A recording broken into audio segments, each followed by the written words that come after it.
الحمدللہ رب العالمین والصلاة والسلام علی سید الانبیاء والمرسلین اما بعد۔ حاضرین گرامی قدر، السلام علیکم ورحمۃ اللہ وبرکاتہ۔ بارگاہ رب العزت کے لطف و احسان سے آج بحمد اللہ تعالی 28واں لیکچر شروع کر رہے ہیں۔ نورانی قاعدے کی تختی نمبر 11 کے بقیہ حصہ کو آج دہرائیں گے۔ بارگاہ رب العزت میں التجا ہے مولا ہمیں قرآن مجید درست تلفظ سے سیکھنے کی توفیق نصیب فرما۔ اعوذ باللہ من الشیطان الرجیم، بسم اللہ الرحمن الرحیم۔ میم زبر سین مس، غین زبر غا، با زبر با، مس غابا، تا دو زیر تن، مس غابتن۔ میم زبر قوف مق، را زبر را، با زبر با، تا دو زیر تن، مقربتن۔ میم زبر تا مت، را زبر را، با زبر با، تا دو زیر تن، مقربتن۔ مق، یہاں پہ ہم نے قوف پہ قلقلہ کیا، لیکن تا جو ہے نا، تا کے اوپر قلقلہ نہیں کریں گے۔ مت ربتن، مت ربتن، را کو پر کر کے پڑھیں گے۔ تضلیل، تا زبر ضاد، تض، لام زیر یلی، لام دو زیر لن، تضلیل۔ تا زبر قوف تق، تا زبر قوف تق، واو زیریا وی، تقوی، من دو زیر من، تقوی من، تق، قاف کی آواز لوٹ کے آ رہی ہے، تق، تق، تقوی من، تقوی من۔ تا زبر کاف تک، رال زیریا ری، با دو زیر من، تقوی من۔ میم زبر خا، خا کو پر کریں گے، میم زبر خا، مخ، تا پیشوا تو، میم دو زیر من، مخ تو من۔ میم زبر سین مس، را پیشوا رو، را کو پر کریں گے، مس رو، را دو زبر رن، مس رو رن۔ را کے اوپر زبر ہو یا پیش ہو، دونوں صورتوں میں را کو پر کر کے پڑھتے ہیں، مسرورن۔ مشہودن، ابوابن، تقریبن، تس، سین پر سیٹی کی آواز آئے گی، تسنیمن، مس، یہاں پہ بھی سیٹی کی آواز، مسکینن، ممنونن، مصفوفتن، مص، صوت کو پر کریں گے، ازواجن، حمزہ زبر زا، از، واو زبر علی وا، جیم دو زبر جن، ازواجن، اشتاتن، اط، حمزہ زیر طا، اط، عین کھڑی زبر آ، اطعا، میم دو پیش من، اطعامن، اعنابن، افواجن، الفافن، قرآنن، قرآنن، قرآنن، قر، غلط ہو جائے گا، یعنی را کی آواز کو چھوڑیں گے نہیں، لوٹائیں گے نہیں، جیسے قلقلہ کرتے وقت دال کی آواز کو لوٹاتے ہیں، را کی آواز کو لوٹاتے نہیں۔ قرآنن، قوف کو پر کریں گے، الحمد والفجر، والفتح، والفتح، فتح، تا کو ذرا غور سے، اگر تا کی آواز لوٹ کے آتی ہے تو یہ غلط ہو جائے گا، تا کی بجائے قا بن جائے گا، معنی بدل جائے گا۔ والفتح والعصر من المعصرات مع العسر، مل قارعت، میم زبر لام مل، قاف زبر الف قا، را زیر ری، عین زبر ع، تا دو پیشتن، تا پیشتو، مل قارعۃ مل قارعۃ وَإِذَا واو زبر وا لال زبر لام ذل میم زبر واو مو حمزہ الٹا پیش او مو او دال زبر دا تا پیش تو وَإِذَا الْمَوْءُودَةُ۔ آج یہاں تک اکتفا کرتے ہیں، کل انشاءاللہ العزیز یہی تختی ہم مکمل کریں گے۔ اللہ رب العزت کی بارگاہ میں التجا کرتے ہیں صحت و سلامتی کے ساتھ ہمیشہ ہمیں قرآن مجید سے وابستہ رہنے کی توفیق نصیب فرما۔ لیکچر نمبر 28 کا دوسرا سیگمنٹ قرآن مجید کی آیات مبارکہ سورہ نبا کی آیت نمبر 12 سے 20 تک دہرائیں گے، اور انشاءاللہ العزیز اس کے بعد ایک ایک لفظ کے تجویدی قواعد ہم سیکھنے کی کوشش کریں گے۔ اعوذ باللہ من الشیطان الرجیم،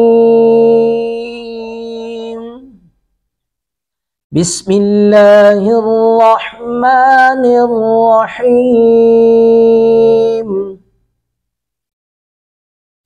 وَبَنَيْنَا فَوْقَكُمْ سَبْعًا شِدَادًا وَجَعَلْنَا سِرَاجًا وَهَّاجًا وَأَنزَلْنَا مِنَ الْمُعْصِرَاتِ مَاءً ثَجَّاجًا لِنُخْرِجَ بِهِ حَبًّا وَنَبَاتًا وَجَنَّاتٍ أَلْفَافًا إِنَّ يَوْمَ الْفَصْلِ كَانَ مِيقَاتًا يَوْمَ يُنفَخُ فِي الصُّورِ فَتَأْتُونَ أَفْوَاجًا وَفُتِحَتِ السَّمَاءُ فَكَانَتْ أَبْوَابًا وَسُيِّرَتِ الْجِبَالُ فَكَانَتْ سَرَابًا۔ وَبَنَيْنَا فَوْقَكُمْ، فوق قوف کو پر کر کے پڑھیں گے، اگلا کاف کم یہ باریک پڑھیں گے، فوقکم سبعا، سب با پر قلقلہ کریں گے، با ساکن ہے، سبعا شدادا، سبعا شدادا، عین پر تنوین ہے، نون تنوین کے بعد شین حروف اخفاء میں سے ہے، تو سبعا کو پڑھیں گے ہم سبعا شدادا، سبعا شدادا، زبان کو بالکل سٹیٹ رکھنا ہے، اوپر تالو کے ساتھ لگنے نہیں دینا، اور نہ ہی زبان کو گول تالو کے ساتھ قریب لے کے جانا ہے، گولائی نہیں کرنی۔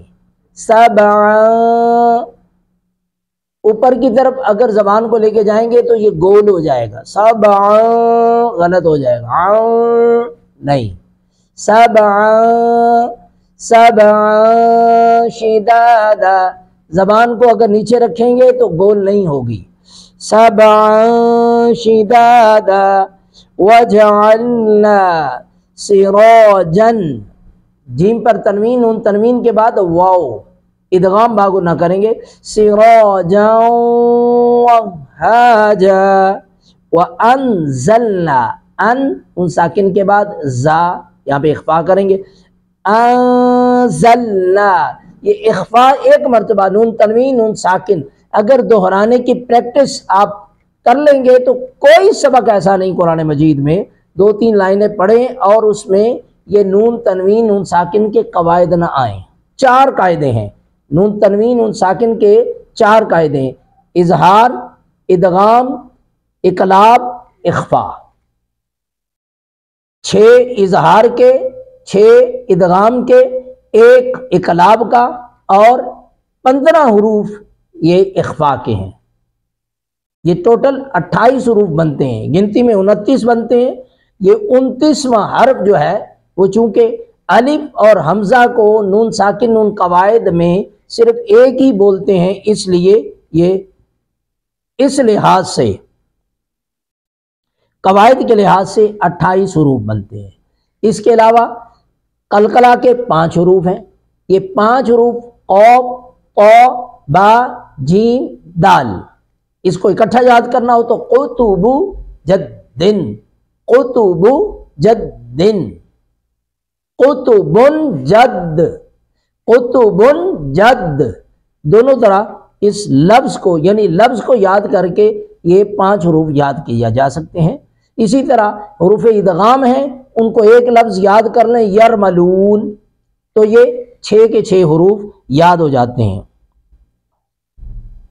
تو یہاں پہ ہم پڑھیں گے وَأَنزَلْنَا مِنَ الْمُعْصِرَاتِ، عین کو حلق سے ادا کریں گے، صراط، معصرات، ماء،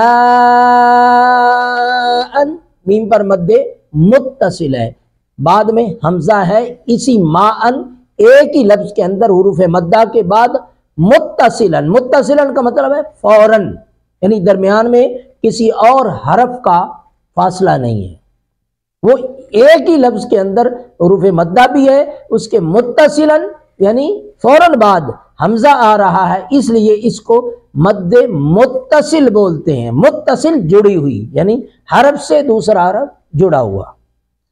ما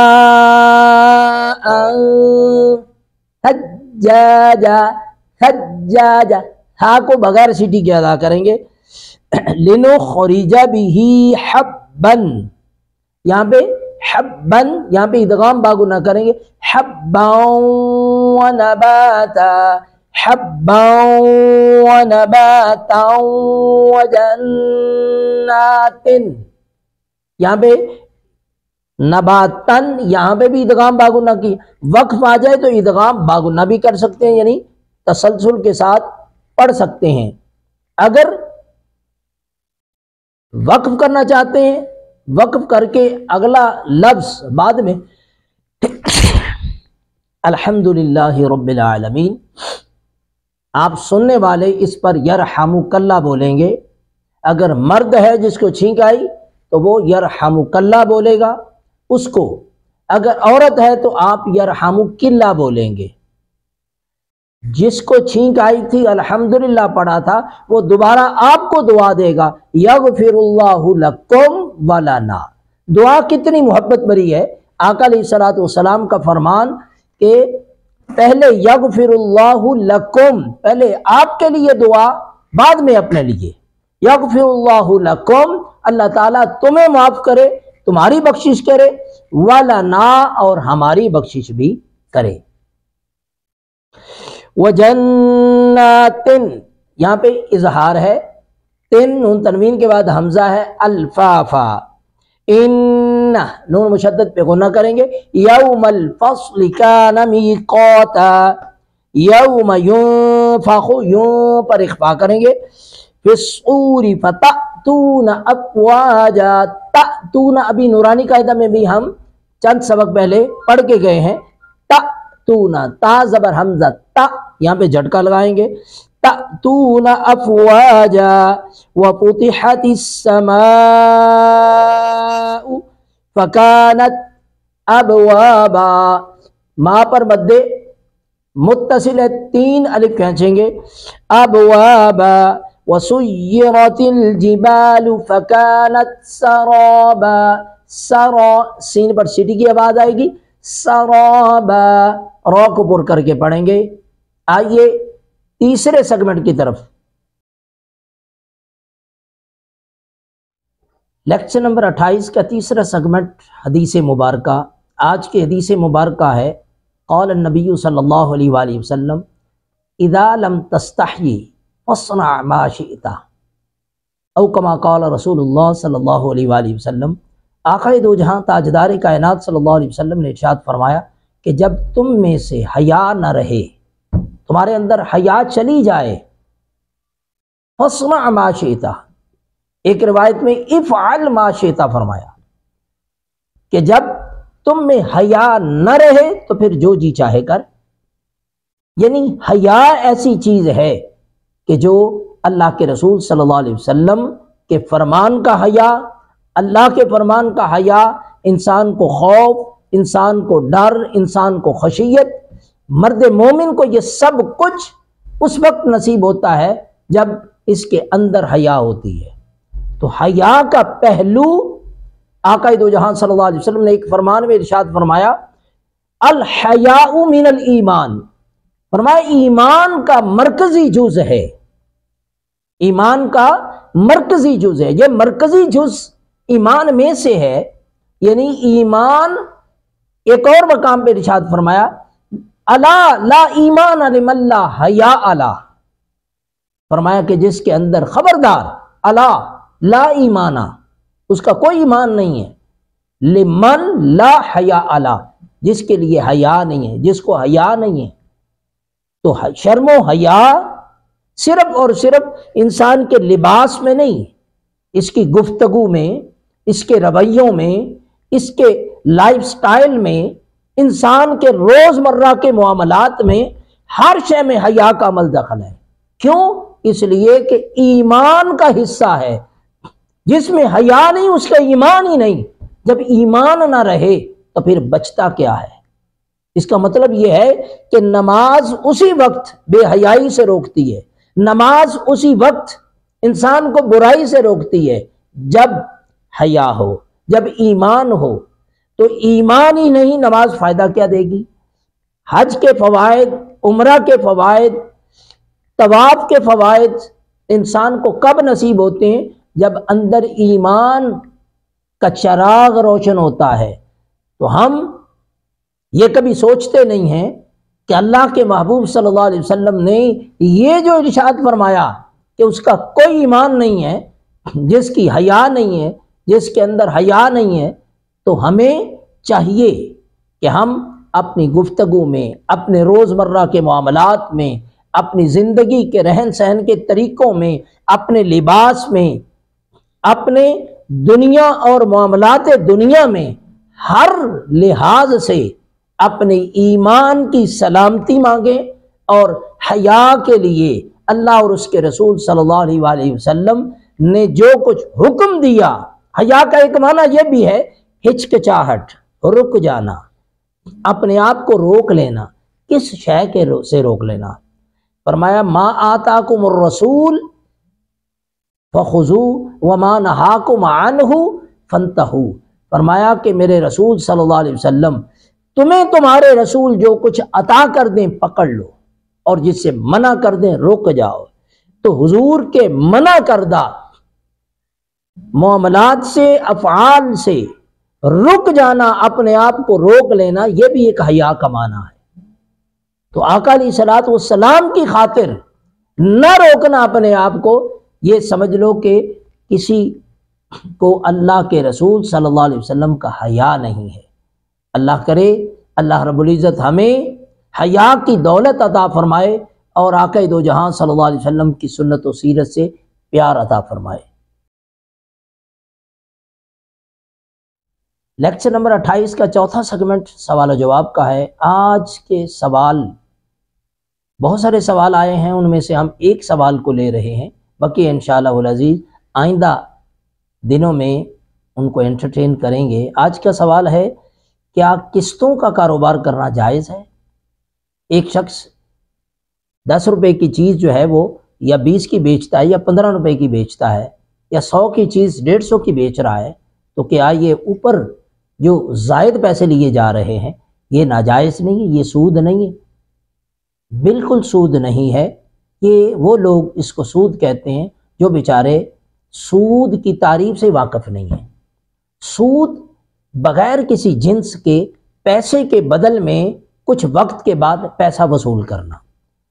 1 لاکھ روپیہ کسی کو دیا اس شرط پر کہ 2 مہینے، 4 مہینے یا 10 مہینے، 1 سال کے بعد 1.5 لاکھ روپیہ واپس کرے گا، یا 1.25 لاکھ، یا کوئی بھی اضافی رقم اس پر وصول کرنا، یہ سود ہے۔ اگر کسی جنس کے بدلے میں، کسی شے کے بدلے میں، چاہے بے شک ایک پینسل ہی کیوں نہ ہو، ایک موبائل ہی کیوں نہ ہو، اگر موبائل ہے، اس موبائل کی قیمت مارکیٹ میں 1000 روپیہ ہے، تو اگر دکاندار چاہے اس کو 1 لاکھ، 10 لاکھ، 50 لاکھ میں سیل کرنا چاہتا ہے تو وہ کر سکتا ہے، شریعت نے اس پر کوئی پابندی عائد نہیں کی۔ یہی بات کافروں نے کہی تھی کہ جو ربا حرام کیا گیا ہے یہ تجارت ہے، بیع جو ہے یہ بھی تو سود کی طرح ہے۔ احل اللہ البیع وحرم الربا، تو قرآن میں اللہ رب العزت نے فرمایا کہ اے محبوب ان کو فرمائیں، ان کو قرآن سنائیں، احل اللہ البیع، اللہ رب العزت نے بیع کو، تجارت کو حلال کیا، سود کو حرام کیا۔ تو یہ محض بے علمی کی وجہ سے طرح طرح کے فتوے معاشرے کے اندر پھیلاتے رہنا، یہ کل کو پکڑ ہوگی۔ اس میں کوئی ناجائز نہیں ہے۔ ایک شے ہے اس کی طے کیا جاتا ہے کہ 10 مہینے میں یہ قسطیں لی جائیں گی، 12 مہینے میں یہ رقم ادا کر دی جائے گی۔ اگر آپ ایک چیز 2 مہینے کے لیے لیتے ہیں اس کی رقم یہ ہے، اگر آپ اس کو سال کے لیے لیتے ہیں اس کی قیمت یہ ہے، اور قیمت طے ہو جاتی ہے۔ طے ہونے کے بعد ہاں اس میں ناجائز جز کون سا ہے؟ ناجائز جز یہ ہے کہ اگر ایک چیز کی قیمت طے ہو گئی 100 روپیہ، اس کی 10 قسطیں بنا دی گئیں 10 مہینوں کے لیے، 10 روپے ہر مہینے ادا کرنے ہیں۔ اگر وہ وقت پہ ادا نہیں کر پایا، اس پر جو پلنٹی، جو اس پر جرمانہ ادا کیا جاتا ہے وہ ناجائز ہے، اس لیے کہ وقت زیادہ ہونے کی وجہ سے یا قسطیں شارٹ ہونے کی وجہ سے اس پر جرمانہ عائد کرنا وہ ناجائز ہے۔ صرف ایک جز اس کے اندر یہ ناجائز ہوا کرتی ہے۔ اگر اس ایک جز کو نکال دیا جائے، جرمانہ ادا نہ کیا جائے، جرمانہ وصول نہ کیا جائے، تو اس پر یہ قسطوں کا کاروبار کرنا کوئی ناجائز نہیں ہے، کوئی ناجائز نہیں ہے۔ اس کو حرام کہنا، اس کو سود کہنا، اس کو ناجائز کہنا کہنے والے کی کم علمی کی دلیل ہے، چاہے وہ بظاہر کوئی امام اور خطیب اور صوفی اور مولوی کہلاتا ہو، تو اس کی فقہ پر، اسلامی فقہ پر، احادیث مبارکہ پر، اس کو قرآن و حدیث کے علوم پر دسترس حاصل نہیں ہے، عبور حاصل نہیں ہے، اس وجہ سے وہ اس کو ناجائز کہتا ہے۔ پہلے فقہ پر، قرآن و حدیث پر انسان کو پورا عبور حاصل کرنا چاہیے، پھر اسلام کے متعلق، شریعت کے متعلق، اسلامی قوانین کے متعلق ہمیں گفتگو کرنی چاہیے۔ اللہ رب العزت ہمیں حلال، وسیع اور آسان پاکیزہ رزق عطا فرمائے، اور قرآن مجید، حدیث مبارکہ، فقہ کی، قرآن و حدیث کی تعلیم حاصل کرنے کی اللہ رب العزت ہمیں توفیق نصیب فرمائے۔ وما علینا الا البلاغ، والسلام علیکم ورحمۃ اللہ وبرکاتہ۔